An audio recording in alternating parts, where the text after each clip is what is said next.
It seemed rebellious, it seemed subversive. It felt like one could affect change to a form. It was very hard to hear music when I was younger, you know. When I was really young, you had to tune into AFN radio to hear the American records. There was no MTV, and it wasn't sort of wall-to-wall blanket music. And so therefore it had a kind of a call to arms kind of feeling to it.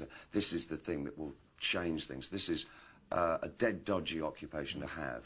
It still produced signs of horror from people if you said, yeah, I'm in rock and roll. It was, my goodness. Now it's a career opportunity. And the internet is now, carries the flag of being subversive and possibly rebellious and chaotic, nihilistic and... Oh, yes, it is. Forget about the Microsoft element. The monopolies do not have a monopoly, maybe on programs. What you like about the what you like about it is the fact that anyone can say anything or do anything. From my stand, from where I am, because of by virtue of the fact that I am a pop singer and writer, I really like, I embrace the idea that there's a new demystification process going on between the artist and the audience. I think when you look back at, say, this last decade, there hasn't really been one single entity, artist or group, that have personified or become the brand name for the 90s. It was starting to fade a little in the 80s, and in the 70s there were still definite artists, in the 60s there were the Beatles and the Hendrix, and in the 50s there was Presley. Now it's subgroups and genres. It's hip-hop, it's girl power, it's a communal kind of thing.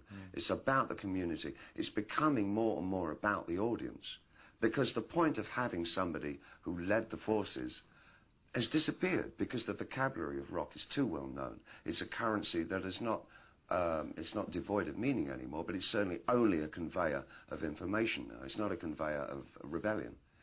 And the internet has taken on that, as I say.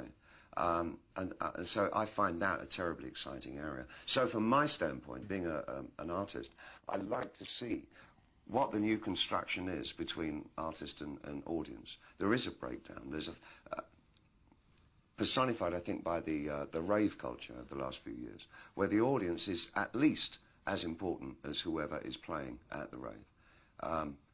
It's almost like the artist is to accompany the audience and what the audience are doing. And that feeling is very much permeating music and permeating the internet. But what is it specifically about the internet? I mean, anybody can say anything.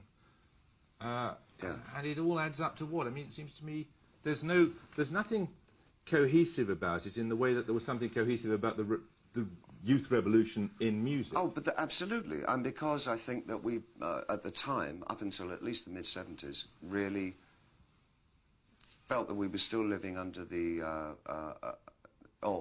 in the guise of a single and absolute created society, where there were known truths and known lies, and there was no kind of duplicity or pluralism about the things that we believed in. That started to break down rapidly in the 70s, and the idea of a duality in the way that we live. There are always 2, 3, 4, 5 sides to every question.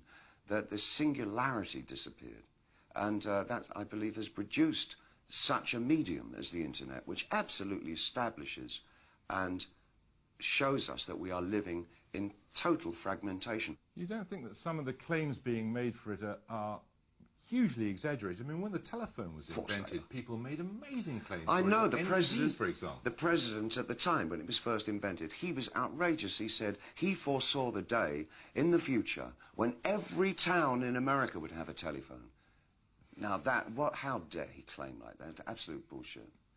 No, you see, I don't agree. I think the internet, I don't think we've even seen the tip of the iceberg. I think the potential of what the internet is going to do to society, both good and bad, is unimaginable. I think we're actually on the cusp of something exhilarating and terrifying. It's just a tool, though, isn't it? No, it's not. No. No, it's an alien life form. What do you think, I mean, when you think then about the future... Is there life on Mars? Yes, it's just landed here.